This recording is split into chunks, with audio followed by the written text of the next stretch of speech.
I have a question for you.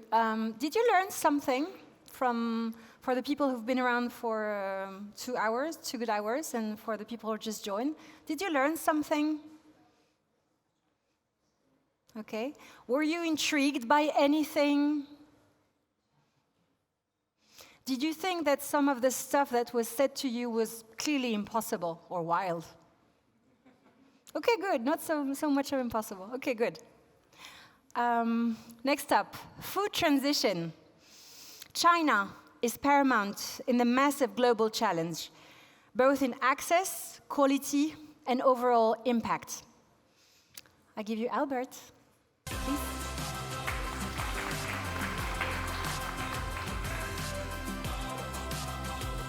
Everyone always talks about the environmental impact of energy and transportation, but our current food system has a great deal of impact on the environment as well.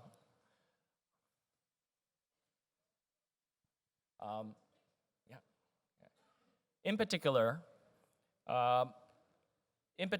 many studies have shown that meat, seafood, and other alternative proteins are very resource intensive.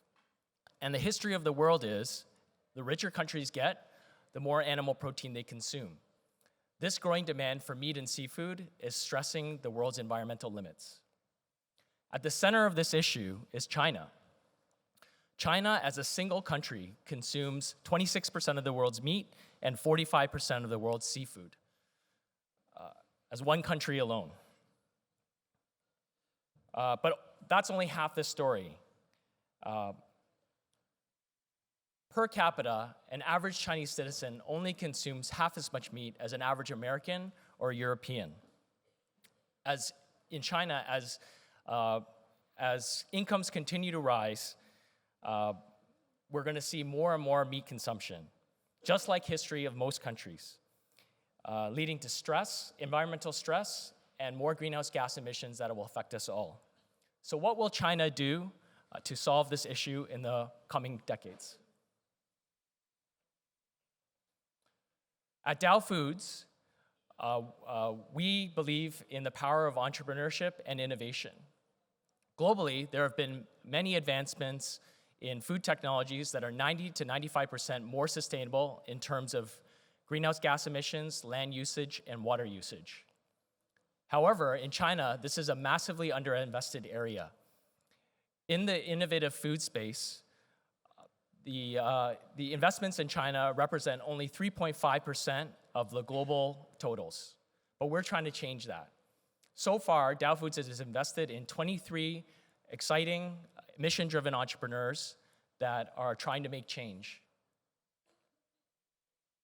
Let me give you one example, Starfield Food Science and Technology.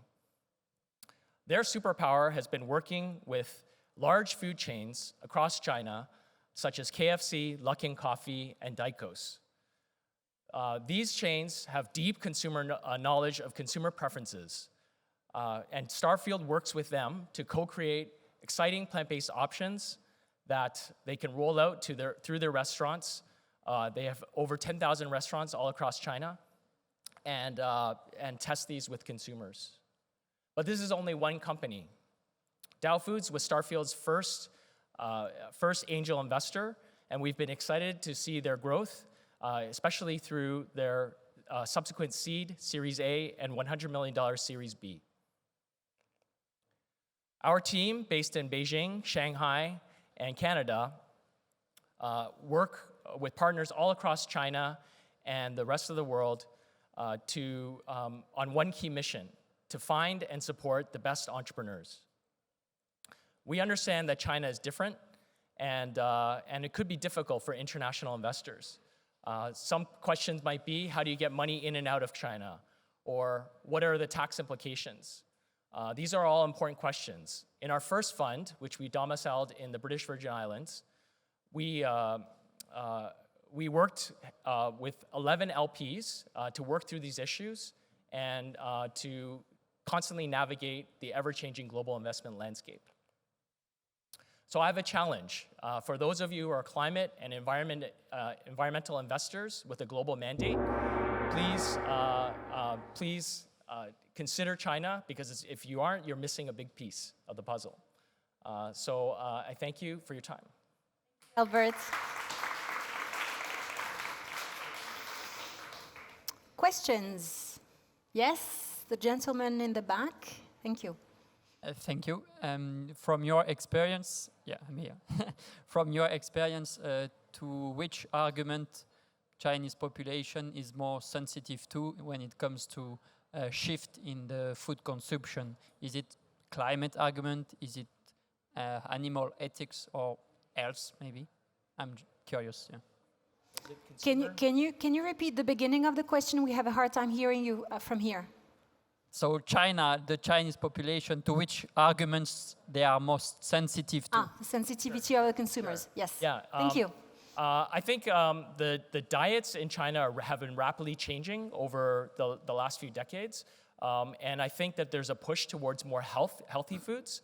And I think that a lot of our entrepreneurs, we leave it to our entrepreneurs to figure out what's the best angle with their target consumers. And I think there's a lot of emphasis on healthy options. And so we have a lot of entrepreneurs that are working on great plant-based options and biomass fermentation of new proteins to attract consumers to this new way of eating. Thank you. Another question? Yes? Our selection committee, perhaps? Yes, Sophie. Thank you. Thank you very much. Very interesting and impressive potential. What are the profile of foreign limited partners, corporates potentially in the food system you are in touch with, who are potentially interested in your fund? International partners, is that? Yeah. Okay. So in our current LPs, we have a few large food companies that are in the US and Europe that also have Chinese operations. And they're the corporate venture capital arms of those companies. And they're very interested in understanding, because China is the largest consumer market in the world, they're very interested in understanding how to understand what is happening in China and what are the new food technologies. Obviously, from a food security point of view, there's a lot of emphasis on how do we actually provide the protein and the food that the Chinese growing population requires. And so a lot of these large food companies are trying to figure that out by investigating what's happening with startups. Thank you.